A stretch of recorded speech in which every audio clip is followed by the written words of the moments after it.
Hello, Mackerel Phones here.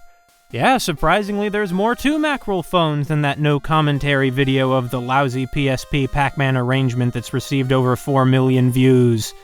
Why does it have 2,000 dislikes? Who's that upset about a Pac-Man game? I want to explain what's going on with this channel.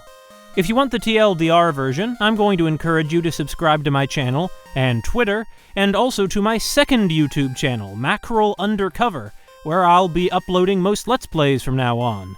Links in the video description. Click them! Hurry! Thumbs up! Originally, I created the Mackerel Phones channel to upload a backlog of Let's Plays I'd spent a year recording for fun, and meanwhile continued to record more, up to almost the present day. I returned from a shift in the video game mines with my most recent Let's Play only this past April. Playing video games and talking is hard work, let me tell you. Phew! However, the sun has truly set on the age of the Let's Players. Now the kids are into, what, Twitch streamers? No thanks. YouTube has been enough of a pain on its own without adding some website whose name promises an unpleasant physical sensation. These days, dreaming of the era when I might be able to make money off video editing, I'm much more interested in creating slicker videos that more people would actually want to watch.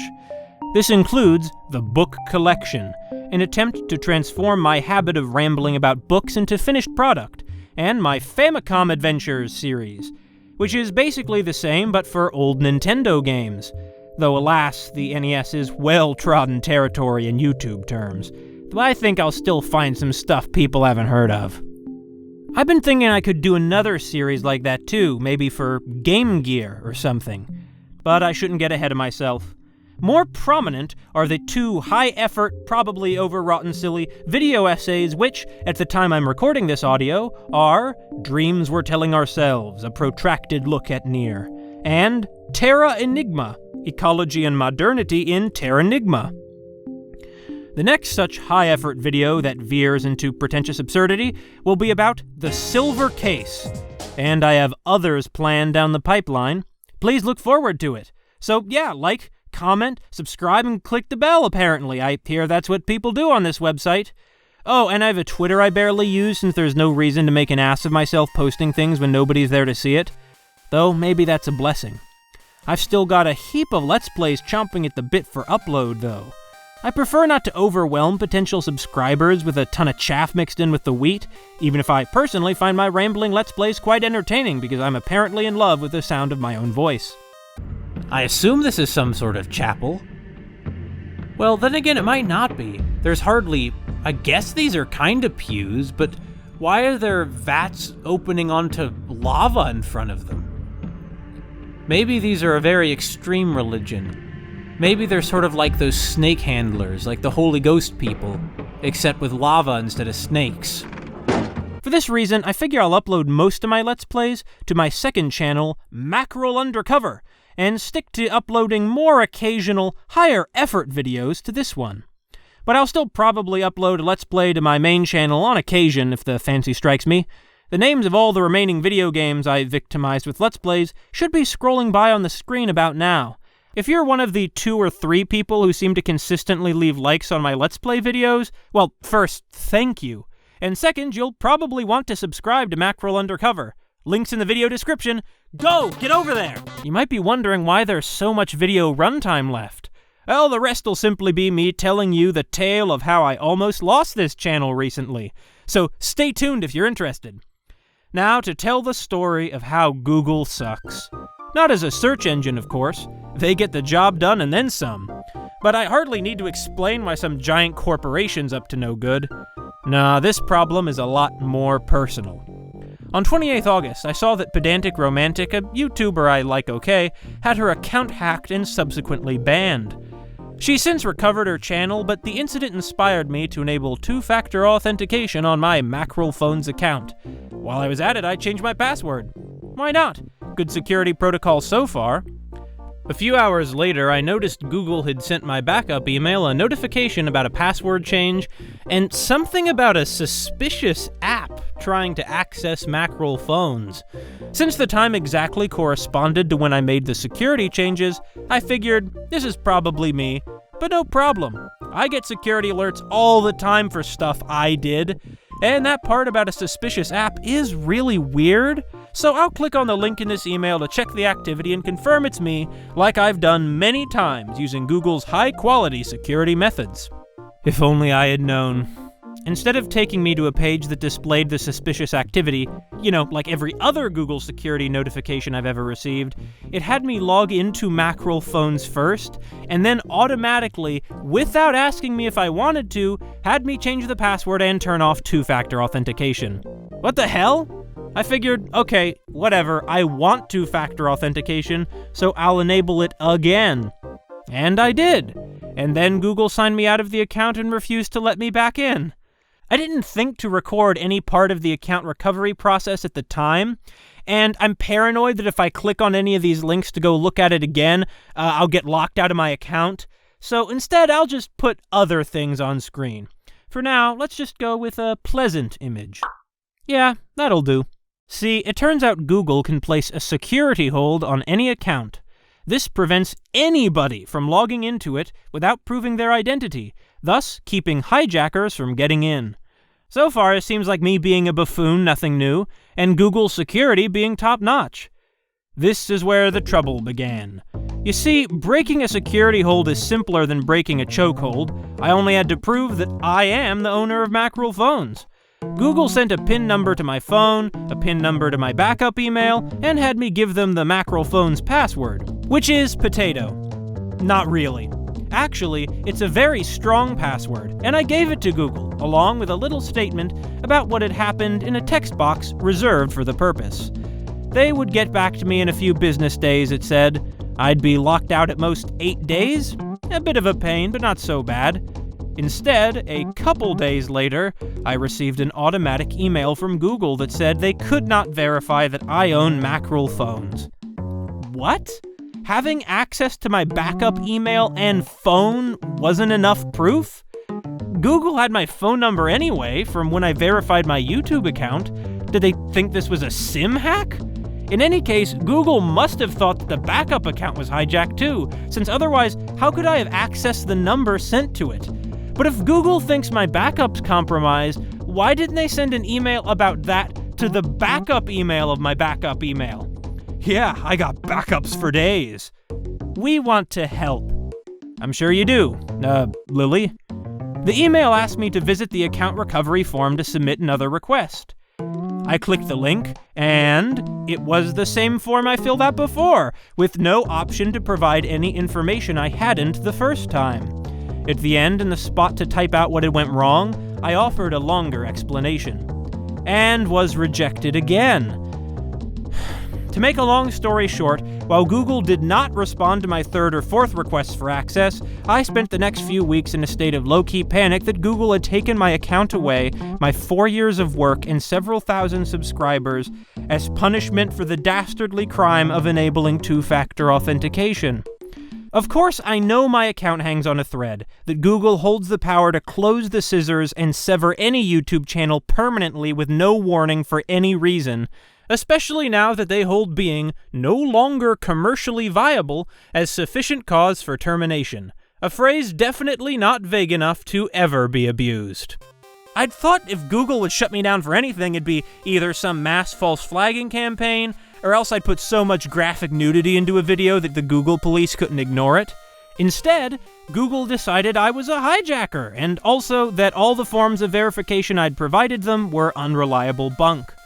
All without ever emailing my backup email's backup email.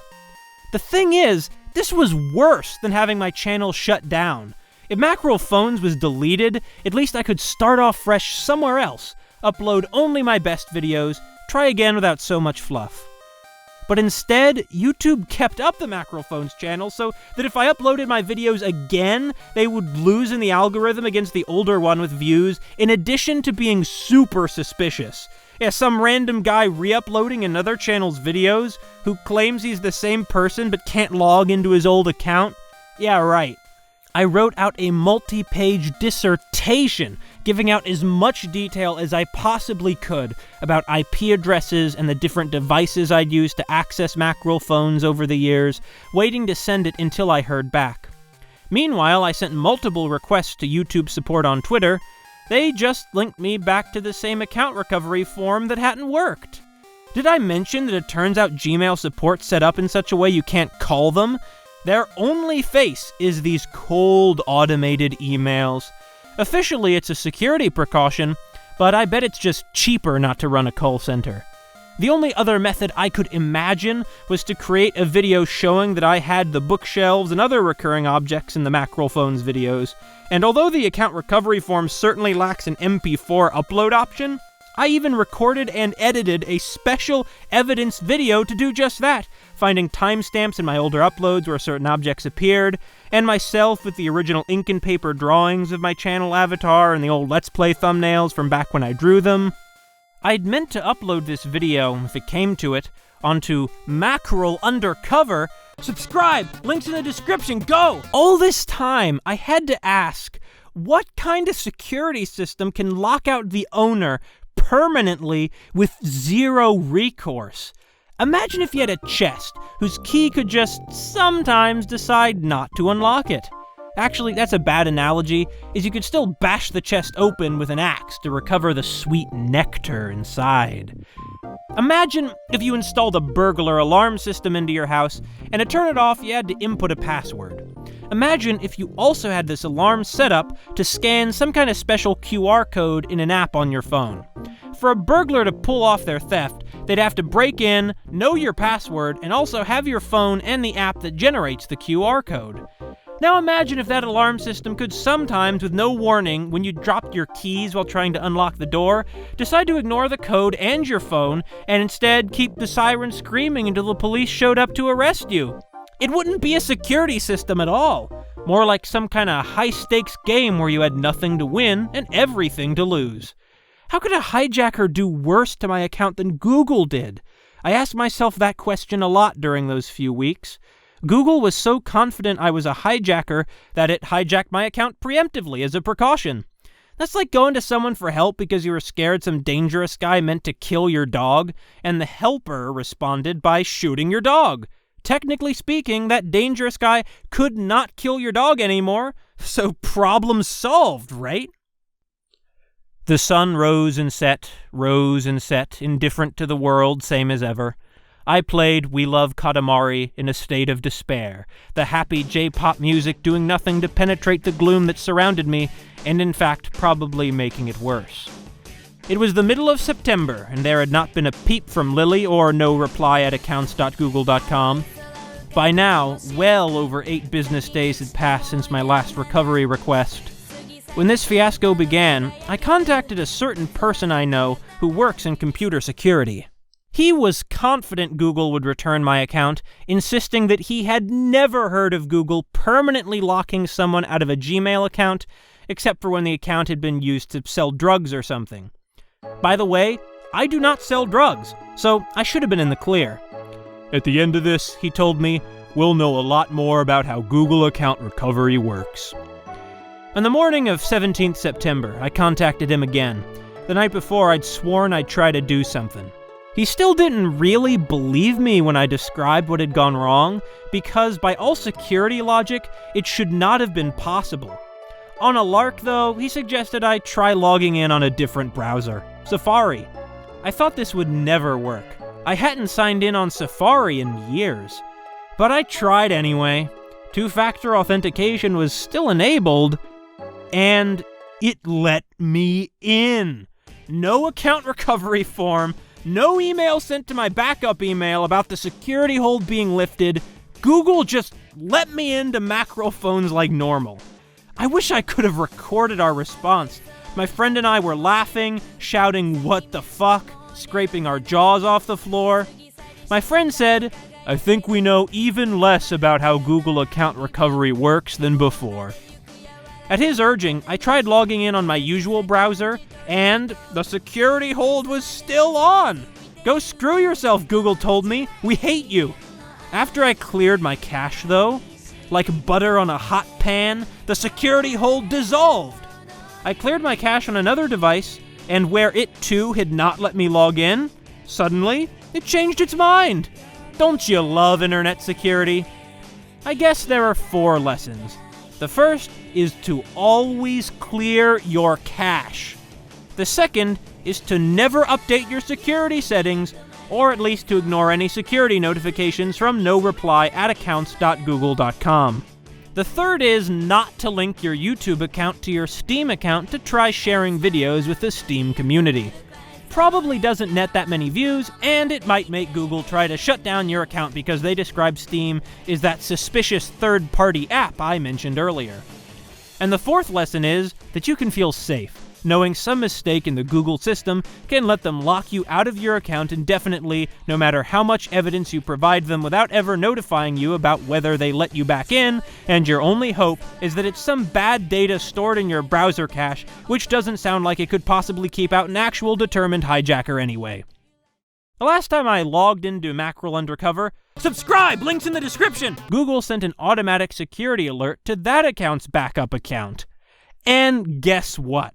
When I clicked on the link to see the suspicious activity and confirm I was the one responsible, instead of showing me the time and place of the activity as usual, it prompted me to sign in. Real funny, Google. Not to worry, though. Google did swiftly send me a response to my mid-August questions about the security hold on 2nd October. Thanks, Google. You really do care. I'd bet money that link leads to the account recovery form, but I'm paranoid now that if I click it to check, I'll lose my account. The fact that while I was dealing with losing one of my hobbies for no reason, my country was afflicted with plague and collapsing under a rising fascist regime, while hurricanes pounded it and one of the coasts was on fire, and the two presidential candidates were semi-senile, warmongering rapists, didn't do much to improve my mood either. Wait, those things are still going on. Anyway, if hell freezes over and a viable YouTube alternative manifests, I'll be eager to hop ship. No particular reason. In the meantime, I recommend DuckDuckGo as a good search engine that does not use your search data to render you a slave in the data mines. Proton Mail, in addition to fancier paid services, offers free high-security email accounts that no bots will scan for info to sell. Basically, Google has generously let me back in so I can complain about them. I can't imagine this ever coming back to haunt me. Like and subscribe!